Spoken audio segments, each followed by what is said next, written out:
du roi. Il bénéficiait d'une grande confiance du roi. Beaucoup de rois dans l'ancien temps ont été détruits par leurs échansons. Pourquoi? Parce qu'on pouvait influencer les chansons financièrement et puis on touche à la vie du roi. Mais la Bible dit qu'il a entendu par la bouche d'Anania que le mirail de Jérusalem était détruit.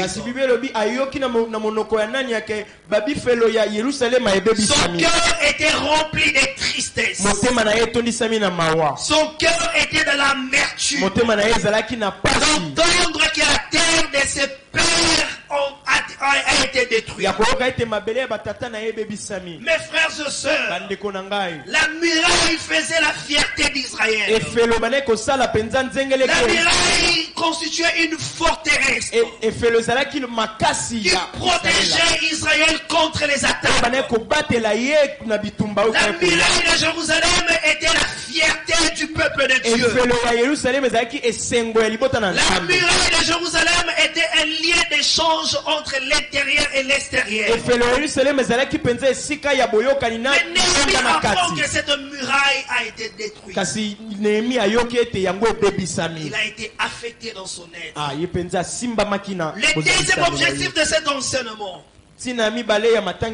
c'est de nous amener à comprendre que nous faisons partie de ceux-là qui doivent travailler pour un changement. Frère, lorsque le changement s'est fait aujourd'hui, cela donnera la gloire dans les jours à venir.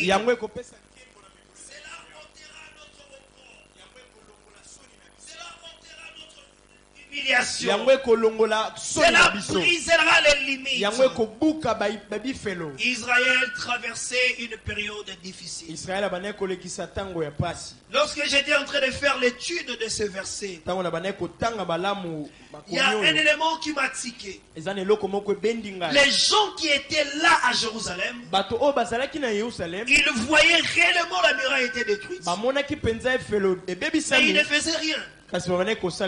Comme les Kinois disent, ils ignoraient même la chose. Ils étaient oisifs. Mais Néhémie qui était loin a pris ça à cœur. Je suis venu dire à quelqu'un ce matin, si le voisin ne fera rien, toi tu es appelé à faire quelque chose pour que l'église se développe. Si la voisine ne fera rien, toi tu es appelé à t'impliquer pour que l'église achète et bâtisse son temple. Celui qui est d'accord avec la parole peut dire Amen. Néhémie, la race des bâtisseurs, la race de ceux qui payent le prix. Mes frères, nous devons payer le prix aujourd'hui pour que ceux qui viendront demain à la pierre vivante soient dans la gloire. Nous devons payer le prix aujourd'hui pour que ceux qui viendront adorer Dieu demain dans cette église ne soient plus dans les hangars comme nous. L'homme le plus malheureux du monde, c'est celui qui a des yeux mais qui ne voit pas. Celui qui a des yeux mais qui ne sait pas voir ce qui viendra demain. L'homme le plus malheureux de la terre, c'est celui dont Dieu a tout donné mais qui ne sait pas préparer la relève. La muraille de Jérusalem engageait la destinée d'Israël. La pierre vivante engage notre destinée. La pierre vivante engage la destinée de tes enfants. La pierre vivante engage notre honneur et notre dignité. La pierre vivante engage notre devenir. Le prophète Jérémie dit au peuple, travaillez pour le bien-être de votre pays, car votre bonheur en dépend. Travaillons pour le bien-être de cette église, car votre bonheur en dépend. La situation était difficile, mais Néhémie a pris ça au sérieux. Imagine que vous avez votre frère qui est à l'étranger. Il revient pour vous dire que la maison familiale doit être réhabilité. Vous qui habitez cette maison, vous voyez comment les tôles sont. Vous voyez comment les murs ont vieilli. Mais vous ne faites rien. Mais quelqu'un qui vient de l'extérieur, il vient vous conscientiser pour aménager la maison. Quelle honte. Même par semblant, certains vont travailler. C'est ce qui s'est passé avec Israël. Il était loin, mais il est venu pour rappeler à ses frères et sœurs qu'il devait bâtir la muraille. Il a pris la chose au sérieux. Mes frères, je nous invite à prendre ces projets encore au sérieux. Il a pris la résolution d'agir pour que les choses changent. Mes frères, il ne faut pas seulement avoir des résolutions, mais il faut avoir des résolutions qui changent de choses. Il ne faut pas seulement donner, il faut donner pour qu'il y ait un développement. Écoutez, s'il faut acheter une parcelle à $80,000, toi tu donnes $5, pendant que tu pouvais donner $300, $500. Tu as donné, mais ça ne servira pas au développement. C'est-à-dire dans la vie, il faut apprendre à donner de bonnes solutions à des problèmes pour que les problèmes n'existent plus.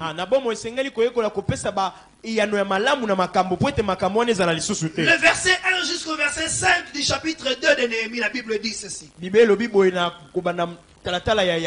est parti solliciter l'aide du roi. Que le roi lui donne une autorisation afin qu'il puisse couper les arbres et avoir des permissions de passer et avoir la permission d'obtenir d'autres choses qui lui permettra à construire la muraille. Les théologiens évaluent la valeur de bois et de choses que Néhémie avait eues auprès du roi pour construire la muraille. Maintenant, ça représente $2 millions. Imagine quelqu'un qui est à l'étranger et pour résoudre un problème, il vous apporte une aide à l'auteur de $2 millions. Pourquoi? J'ai épinglé quelques traits de personnalité de Néhémie. La première des choses, Néhémie était un porteur de fardeau. Il avait à cœur Israël qui était sa patrie. Mes frères, nous devons avoir à cœur notre église. Nous devons avoir à cœur la pierre vivante. Car notre bonheur en dépend. Néhémie, le chapitre 1, le verset 2 à 4. La Bible dit qu'il s'est même privé de la nourriture. La Bible dit qu'il s'est même retiré dans la prière. Quand nous nous retirons dans la prière, nous prions que pour nous, nous pensons aussi à l'église. Lorsque nous sollicitons de l'aide à gauche et à droite, est-ce que l'aide que nous obtenons, ça bénéficie aussi à l'église ou c'est seulement pour notre enrichissement? Mais frère, s'il n'y a pas de fardeau, il n'y aura pas de changement. Le changement est déclenché par le fardeau. As-tu le fardeau dans ton cœur de voir cette église achetée? As-tu le fardeau dans ton cœur de voir cette église devenir propriétaire? Une église locataire est une église instable. Une église locataire est une église qui n'a pas encore des racines solides. La muraille était détruite. Le porte était consumé. Mais Néhémie n'était pas resté insensible. Mes frères et sœurs, l'état dans lequel se trouve notre église, le fils et les filles doivent s'élever pour qu'il y ait un relèvement et une restauration. Il avait le fardeau parce qu'il aimait Jérusalem. Tu ne peux avoir le fardeau si tu aimes quelque chose. Si tu aimes cette église, tu auras le fardeau de donner comme les autres. Tu auras le fardeau de rester fidèle dans tes engagements mensuels. Tu auras le fardeau de donner même plus que ce que tu gagnes. Parce que tu aimes l'église. Mes frères, où sont les hommes et les femmes qui ont le fardeau? Jérusalem est dans l'opprobre. C'est aussi notre état. Nous sommes dans des situations difficiles. Nous sommes limités. Où sont les fils et les filles qui peuvent s'élever parce qu'ils ont un fardeau? Deuxièmement, deuxième trait de la personnalité de Néhémie, c'était un leader. Mes frères, le leadership est défini par la capacité d'influencer positivement et de permettre qu'il y ait un changement.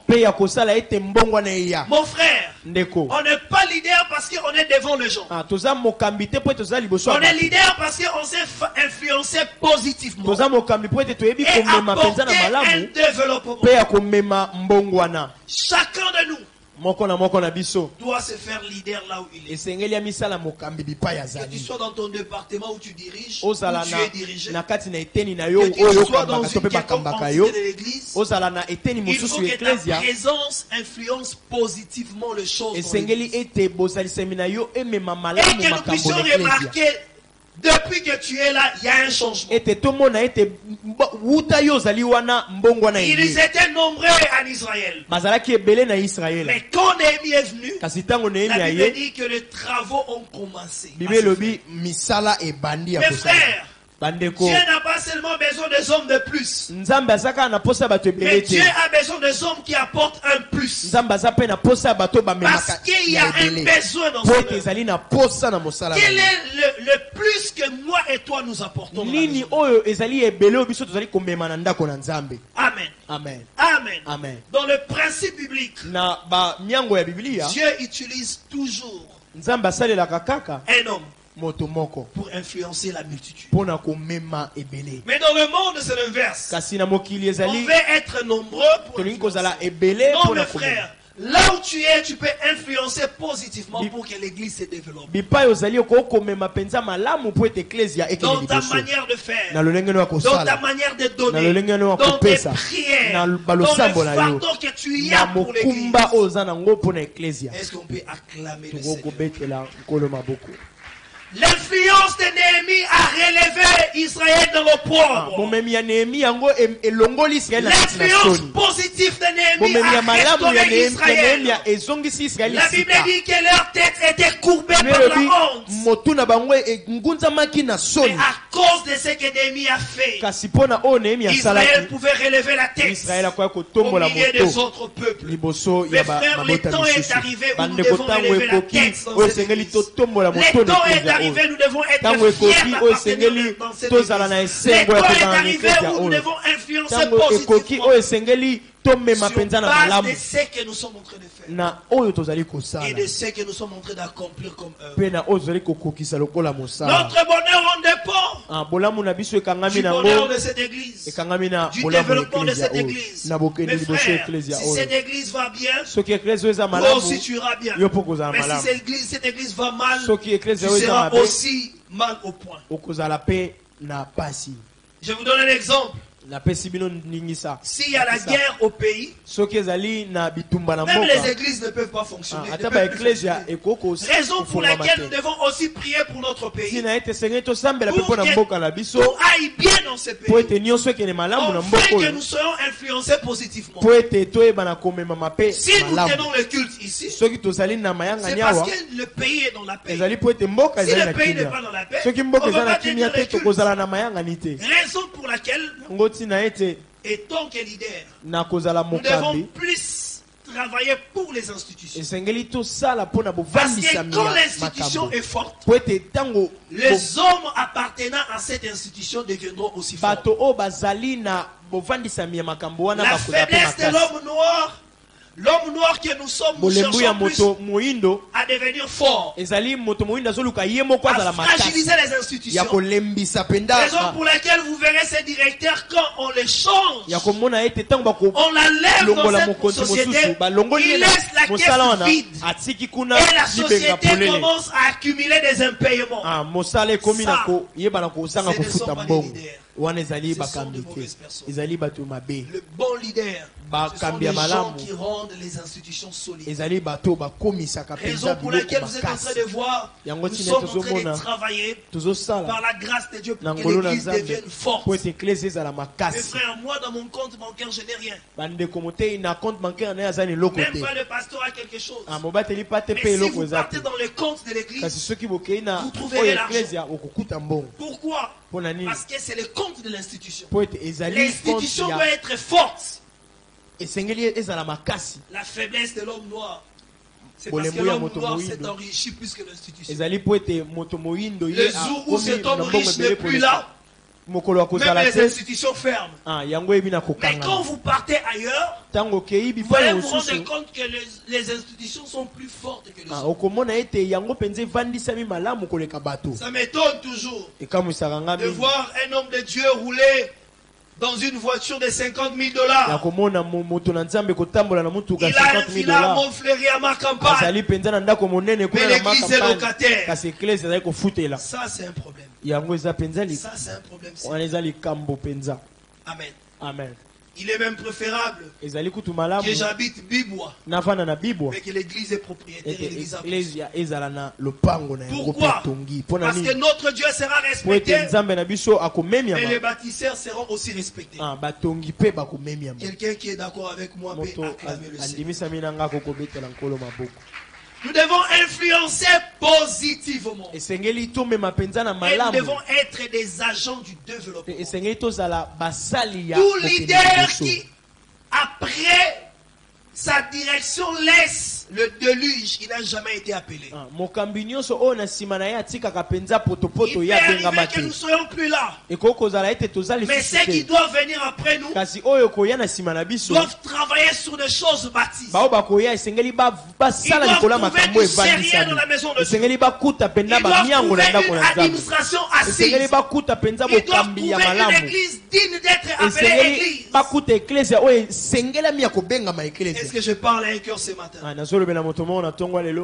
Il faut que nos enfants, les générations à venir, ne résolvent pas des problèmes que nous avons laissés, mais qu'ils puissent bénir Dieu parce que nous avons résolu le problème. C'est une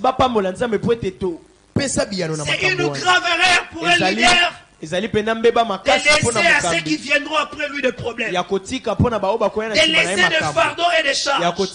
Je suis venu dire à quelqu'un, les défis que tu dois lever, lève-les aujourd'hui. Tu bâtiras le chemin pour ceux qui viendront derrière. Les bâtisseurs font partie des générations de gens qui payent le prix. Je suis en train de conscientiser une maman ce matin à faire partie de la génération de ceux qui payent le prix. Je suis en train de rappeler un papa à faire partie de la génération de ceux qui payent le prix. Mes frères, payons le prix aujourd'hui. Nos enfants seront dans la joie. Payons le prix aujourd'hui. Notre église ne sera plus dans nos propres. Payons le prix aujourd'hui. Les limites d'aujourd'hui seront brisées. Payons le prix aujourd'hui. On nous respectera. Amen. Amen. Est-ce qu'on peut acclamer le Seigneur? La génération, la race de Néhémie, la race des bâtisseurs. Mes frères, nous avons besoin que l'église achète. Il faudrait aussi que les gens s'engagent réellement. La grande faiblesse que nous avons, certains pensent que c'est les autres qui feront à leur place. C'est que tu vas déranger les frères de Dieu.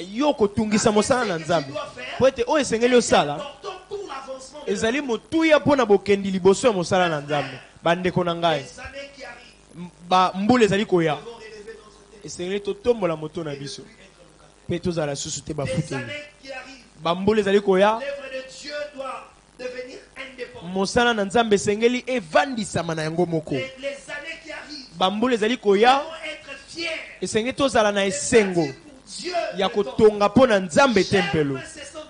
Nalingaka mosali oyo ya baroma bazali kosenga na nkolo Yesu akobikisa mosali. Bayebisi na Yesu bikisa mosali na ye po ete ye nde moto atongela biso tempelo. Bandeko, nzambe azali nzambe ya makanisi. Ekokokoma ete tozala na batango ya pasi okokanisa nzambe nini, okoyebisa na nzambe akanisa yo na nini. Kasi soki totongi ndako na nzambe tokoyebisa na nzambe kanisa biso po ete tozali na kati ya bikeke ya baoyo batonga libanga na bomoi. Tokoyebisa na nzambe kanisa biso tozali na kati ya ekeke ya baoyo batelemisaki baoyo batengamaki. Kanisa biso nkolo tozali na kati ya ekeke ya batoyo balongolaki soni likolo eklesia. Kanisa biso tozali na kati ya batoyo oyo bavandisaki mosala na nzambe. Tokoko betela nkolo maboko. Moto moko kobetela nkolo maboko malamu. Mokambi azali oyo amemaka na malamu. Azali pe oyo amemaka bisaleli. Azali oyo apesaka biyano. Nehemia ye asukaki kaka te ya koloba. Kasi amemaki pe biyano. Wapi biyano oyo ozali komema po ete mosala na ndako na nzambe esomba. Wapi babiyano oyo ozomema po ete ndako na nzambe ekende liboso. Wapi bisalelo oyo ozomema po ete mosala oyo esalema. Nehemia amemaki, il a apporté d'autres matériaux de construction. Amemaki bisalelo misusu ya botongi. Il a même mis sa relation avec le roi pour le bien-être d'Israël. Azwi kutu boyokani na yena mokonzi achiango pona bolamu ya Israël. Ezalaki pasi. Dans la maison du Seigneur. Ya komona ndako na Quand Dieu bénit certaines personnes, Nzambe kopambola batu ils ne sont misusu bénis que pour eux. bapambola makaka pona bango. Même la maison de Dieu est atandako na Nzambe. Dieu dit à Israël ceci. Nzambe ayebisi na Israël quand tu sèmeras et tu moissonneras. Tango yoko lona pe oko donc c'est que tu moissonneras. Na oyo kobuka. Tu enlèveras une part pour toi. Okolongola ndambo mpona yo. Tu enlèveras une part pour l'Éternel. Tu enlèveras une part et tu mettras dans la rue. L'étranger qui n'a pas là où mettre la tête. L'orphelin et la veuve qui n'a rien. En passant par cette rue, il verra la nourriture. Et il mangera. Il bénira le nom de l'Éternel.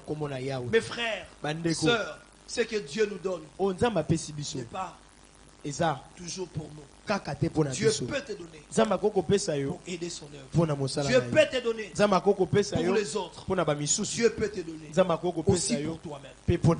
Dans ce que nous recevons de Dieu, dans ce que nous gagnons comme salaire, dans ce que nous gagnons comme bénéfice, enlevons la part de Dieu. Peu importe le montant.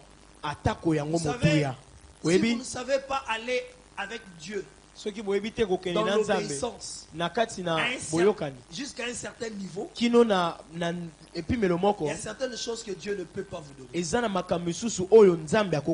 Amen. Amen. Amen. Amen. Est-ce qu'on peut acclamer le Seigneur? J'ai prié pour une personne et Dieu a fait grâce qu'on lui a donné une promotion. Et le jour où on l'a installé, on lui avait donné ce qu'on appelle le frais de fonctionnement. Et ce que j'ai beaucoup aimé avec la dame, elle est maintenant à l'étranger, elle nous a amené la Bible de ses frais de fonctionnement. qui était à la hauteur de $3,000. J'ai appelé papa Kevin, je lui ai dit prends cet argent, mets ça là. Ce que j'ai aimé avec cette dame, c'est sa maturité spirituelle. Il a compris que tout ce que Dieu peut lui donner, il doit toujours enlever la part de Dieu. Ce qui m'écoeure et m'étonne, certains donnent à Dieu la dîme parce qu'ils ont un salaire faible. Et paye $100, jamais $20. Mais quand Dieu shift son salaire, vous ne verrez plus donner la dîme. Tantôt il sera toujours en train de donner l'ancienne dîme là. Ça c'est un problème. J'ai été marqué par un homme. J'ai été marqué. Il s'est acheté une voiture à $10,000. Mais il a enlevé $1,000. Ce sont des choses vraies. Il a amené ça à l'église. Il a dit non, pasteur, j'avais acheté la voiture à $10,000, mais j'ai amené $1,000. J'ai appelé papa Kevin, je lui ai dit, on va mettre ça là dans le compte à chaque. J'étais encore marqué de voir une autre personne s'acheter une parcelle et enlever la dîme de l'argent, de la somme qu'il avait acheté la parcelle. C'est ça la race des bâtisseurs. C'est ça des personnes matures. C'est ça des personnes qui ont compris que tout ce que nous recevons, nous l'avons reçu de toi et nous devons te les rendre. Écoutez bien mes frères, la dîme n'est pas seulement liée au salaire. Lisez la Bible, la Bible dit tout ce que vous aurez comme rendement, enlevez la part de Dieu.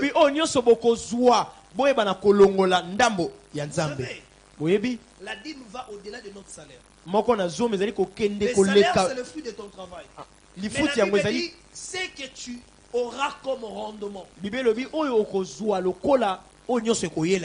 quelqu'un qui me disait, moi même si on me donne quelque chose en argent, j'enlève la dîme. Il me disait, quelqu'un lui avait donné $100, mais il a enlevé les $10 dans les $100. Alors j'avais quelqu'un à mes côtés qui me posait ce n'est pas le fruit de ton travail. J'ai aimé la pertinence de sa compréhension des Écritures. Il a dit la Bible parle de quoi? Et tout ce que nous avons. Et nous enlevons la part de Dieu. Mes frères, Néhémie, race de bâtisseurs, race de ceux qui payent le prix. Troisièmement, il a la mentalité du sacrifice. Mes frères, si nous ne savons pas nous sacrifier, demain nous ne serons pas dans le repos. Si nous voulons acheter la parcelle, nous devons nous sacrifier aujourd'hui pour que nous puissions nous reposer demain. Élisée s'acrifiait. Il avait un bon poste à côté du roi. Mais il a accepté de laisser son service pendant un moment pour aller servir pour le bien d'Israël. Il a accepté de perdre certains avantages pour rebâtir la muraille de Jérusalem. Mes frères, il nous faut beaucoup de sacrifices pour que cette église achète. Il nous faut beaucoup de sacrifices, mes frères. Il nous faut beaucoup de privations. Cette histoire m'a beaucoup touché. Je l'ai lu, je l'ai encore relu. Quand je méditais, je préparais cet enseignement. Quel sacrifice. À côté du roi, Néhémie était comme un conseiller, un attaché du président. Mais il laisse ça pour venir travailler pour le bien de tous. Mes frères, de bons leaders de vrais enfants de Dieu. Ce sont des gens qui travaillent pour le bien de tout le monde. Et non pour leur propre bien. Si nous voulons qu'il y ait développement, si nous voulons acheter, nous devons nous y mettre pour le bien de cette église. Nous devons accepter de nous sacrifier. Nous devons donner à Dieu au-delà de ce que nous pensons lui donner. Afin que l'église achète. Est-ce qu'on peut acclamer le Le cinquième trait lié à la personnalité de Néhémie comme un bâtisseur. C'était un serviteur désintéressé. Néhémie, le chapitre 2, le verset 10.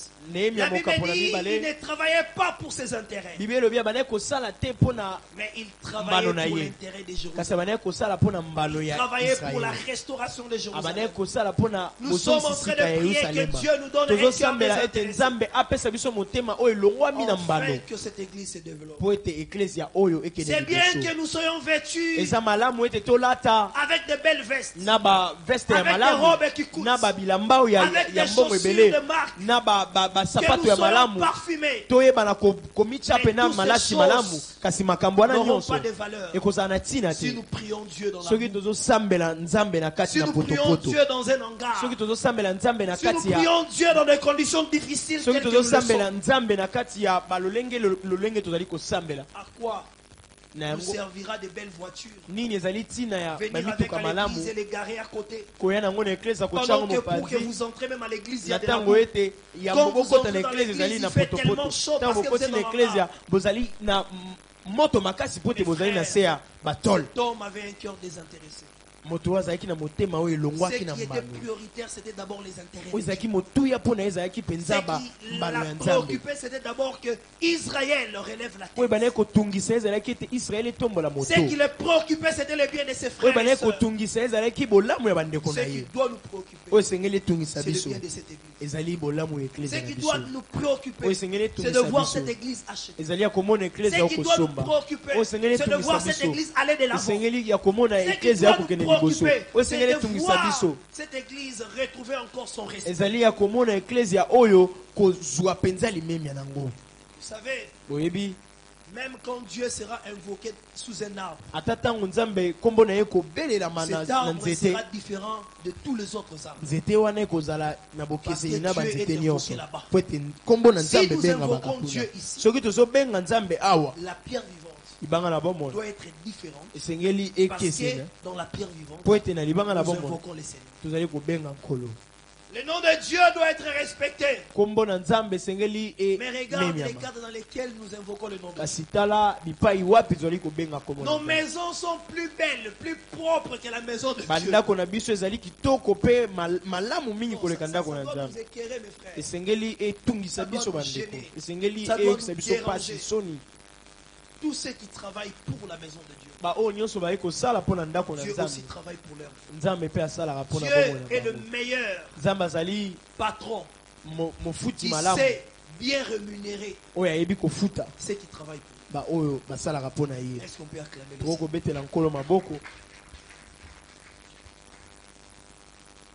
Sixièmement, Néhémie a gardé son identité d'enfant de Dieu et son appartenance à Israël.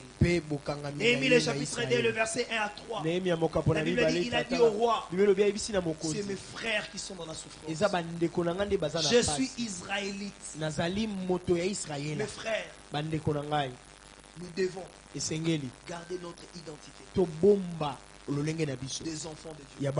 Nous devons défendre notre église, la pierre vivante, par notre manière de donner à Dieu. La manière dont tu donnes permet à l'œuvre de Dieu de se développer. Mais frère, pendant ces 6 mois qui nous restent, nous serons en train de prier et de donner pour le projet château. Nous serons très concentrés sur cette histoire de l'achat parcelle. Pourquoi? Parce que notre vie est attachée à cette église. Notre destinée est attachée à cette église. L'avenir de ceux qui viennent derrière nous est attaché à cette église. Si nous ne balisons pas bien les chemins, nous allons laisser beaucoup de difficultés à ceux qui viennent. Le pasteur André-Jacques Vernon a dit ceci. Si vous arrivez quelque part, où vous trouvez que l'environnement est bien, tout ce que vous êtes en train de faire émerge. Vous êtes en train de moissonner. Dites-vous, il y a eu des gens qui ont passé avant vous. Ils ont payé le prix pour que vous ne puissiez pas souffrir. Mais si vous vous retrouvez quelque part où les choses sont difficiles, vous êtes en train de travailler, vous êtes en train de payer le prix, vous êtes en train de vous sacrifier, ne vous découragez pas. Parce qu'après vous, il y aura des gens qui vont bénir Dieu, qui vont se réjouir, qui vont se reposer. Je suis venu dire à quelqu'un, après nous, il y aura des gens qui vont se reposer à la pierre vivante. Après nous, il y aura des gens qui vont bénir Dieu, parce que le grand travail a été déjà fait. Après toi, il y aura des gens qui serviront Dieu avec honneur et dignité, parce qu'on les a légués un héritage. Payons le prix aujourd'hui, mes frères. Jouons notre part de responsabilité aujourd'hui. S'il faut plus donner, donne.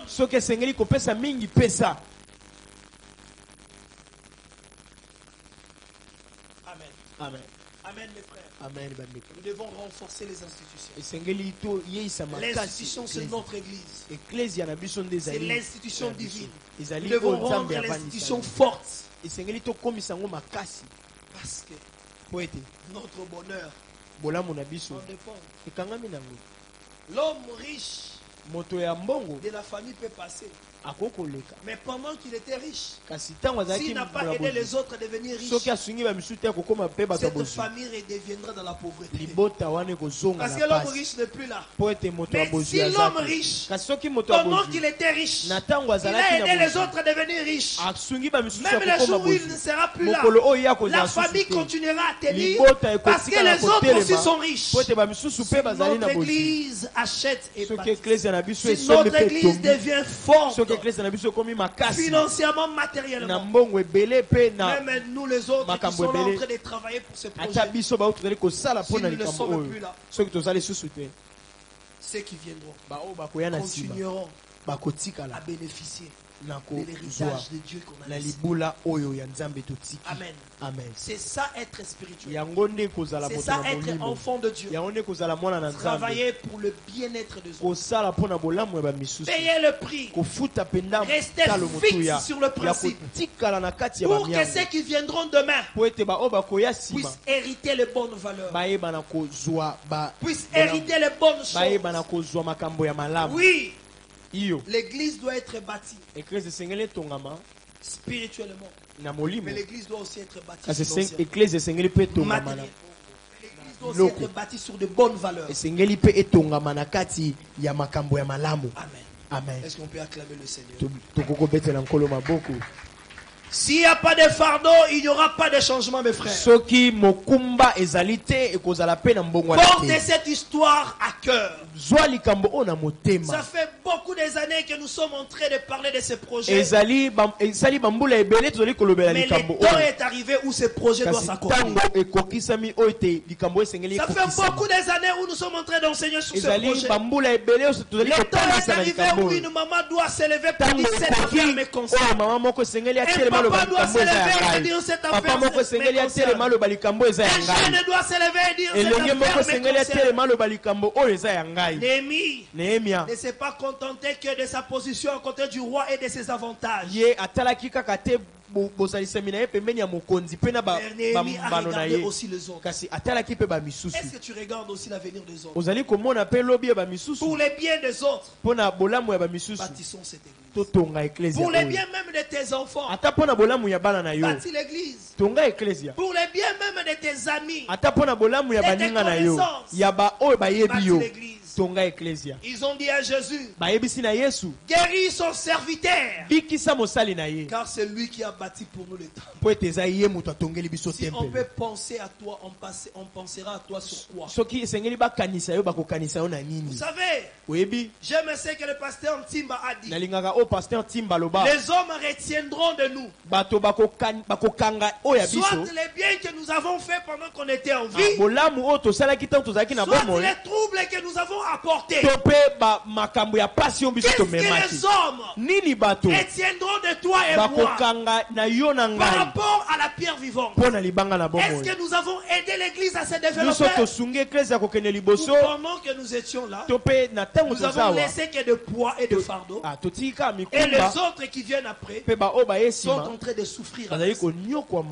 Oui, les hommes retiendront de nous soit les bonnes choses que nous avons faites, soit les mauvaises choses que nous avons faites. C'est ce qui a fait qu'on rappelle à Jésus, parce qu'ils avaient le bon souvenir de cet étranger. C'est lui qui avait bâti les synagogues. Il a marqué le peuple de Dieu. Le jour où son serviteur est tombé malade, ils ont rappelé au maître, ils ont dit, maître, les synagogues dans lesquelles tu prêches, c'est cet homme qui l'a bâti. Guéris son serviteur. La Bible dit que Jésus a guéri son serviteur. Les hommes retiendront de nous soit les bonnes choses que nous avons faites pour aider l'œuvre à se développer, pour aider l'œuvre à se relever, soit les mauvaises choses que nous avons faites pour faire reculer l'œuvre.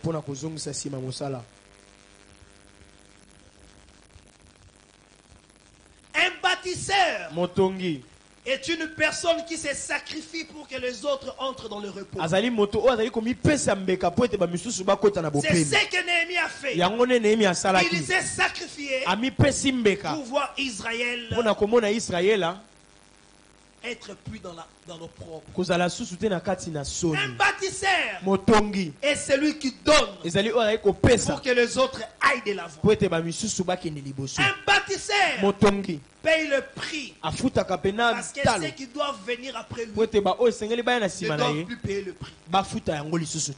Deuxièmement, un bâtisseur est celui qui croit au Dieu tout-puissant capable de tout changer. Mais frère, si ton Dieu ne change que tes problèmes, mais ton Dieu ne peut pas changer ton environnement, tu dois te poser la question. Notre Dieu est celui qui peut changer, mais il a aussi le pouvoir de changer tout autour de nous. Nous sommes à Mombele, un environnement pauvre, un environnement où les gens sont dans la misère, un environnement où les gens sont dans beaucoup de difficultés. Mais parce que nous avons Dieu, nous bâtissons une église digne de son nom. Et le peuple de Mombele bénit Dieu parce qu'ils t'ont eu comme frère et comme sœur. Il rappelait à ses frères toutes les bonnes choses que Dieu avait fait pour lui. Vous savez, si on cherchera l'onction que pour nous c'est que c'est une fausse onction. L'onction on les cherche pour le bien-être des autres. Si on sera puissant par nous-mêmes et dans notre puissance nous avons influencé personne, ça c'est pas la puissance. La Bible dit de lieu en lieu où Jésus partait, il faisait du bien aux gens, il guérissait les malades, les aveugles voyaient, les paralytiques marchaient. Mais frère, lorsque Dieu nous a bénis, notre bénédiction doit aider notre environnement à changer, doit aider les hommes à se relever, doit aider les hommes à devenir bien, parce qu'ils tombent comme frères, parce qu'ils tombent comme si ta bénédiction servira qu'à ta gloire tu as échoué. La bénédiction de l'Éternel. Je vais vous donner un exemple avant de terminer. La Bible dit que Joseph était un homme béni. Il arrive dans la maison de Potiphar comme esclave. La Bible dit tout ce qui s'est passé maintenant dans la maison de Potiphar, tout ce qui se faisait dans la maison de Potiphar a commencé à prospérer. Qu'est-ce qui a fait prospérer la maison de Potiphar? C'est la bénédiction de Dieu dans la vie de Joseph. Et cette bénédiction a affecté les frères. Si réellement nous sommes bénis, notre église doit être affectée. Notre église doit changer. Notre église doit acheter. Notre église doit bâtir. Ça ne sert à rien d'avoir de vestes qui coûtent, d'avoir des bijoux, des robes, des marques. Mais vous venez prier Dieu dans un environnement inapproprié. Votre église est sous l'hangar. C'est comme quelqu'un qui a mis ses chaussures neuves et qui va prier dans un environnement où il y a la boue. Ses chaussures seront salies. Un bâtisseur est un travailleur. Néhémie, le chapitre 2, le verset 20, le verset chapitre 4, le verset 20. La Bible dit qu'il invita certains membres du peuple de Dieu pour aller travailler. Mes frères, on ne fera jamais cadeau dans ce monde. Nous devons travailler pour le développement de notre église. Nous devons travailler pour que notre église achète. Mes frères, si le voisin ne sait pas donner, toi donne pour que l'église se développe. Mais rappelle aux voisins que tu fais aussi partie des bâtisseurs de la maison. Amen. Amen. C'était un problème initié par Néhémie. La reconstruction du muraille. Mais ce problème était devenu un problème de tout le monde. Parce qu'ils étaient en Israël. Ce problème d'acheter doit devenir aussi ton problème. Ne le laisse pas seulement à une catégorie de personnes. Mes frères, tous ceux qui ont bâti la maison de Dieu, même dans la Bible, ce sont des hommes que Dieu a bénis. La bénédiction est attachée à l'obéissance.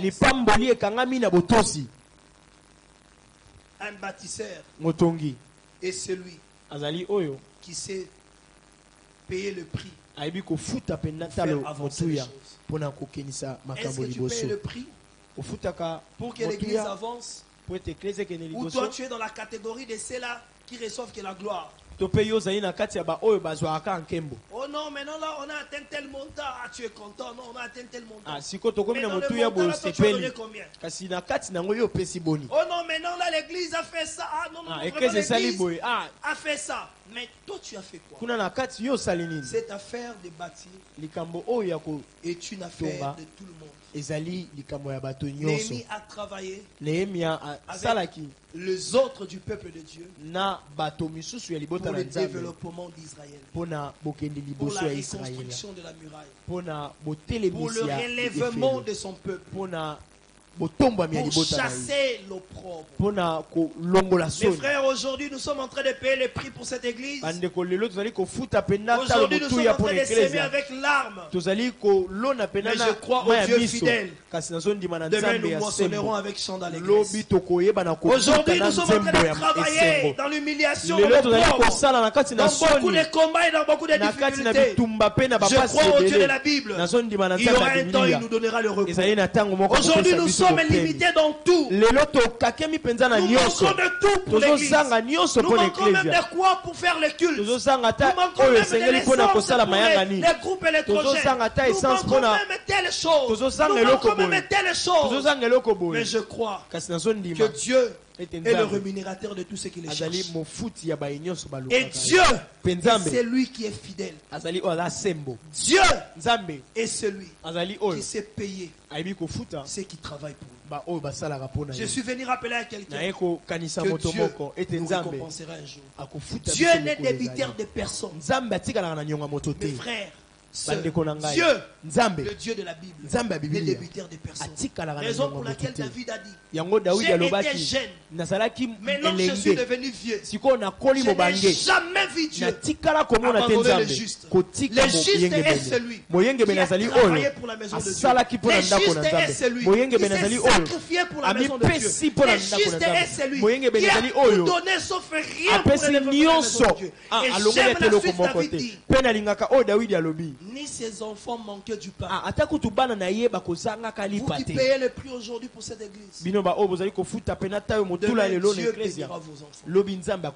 Demain Dieu se souviendra de vos enfants. Demain Dieu élèvera vos enfants. Demain Dieu distinguera vos enfants au milieu de cette génération.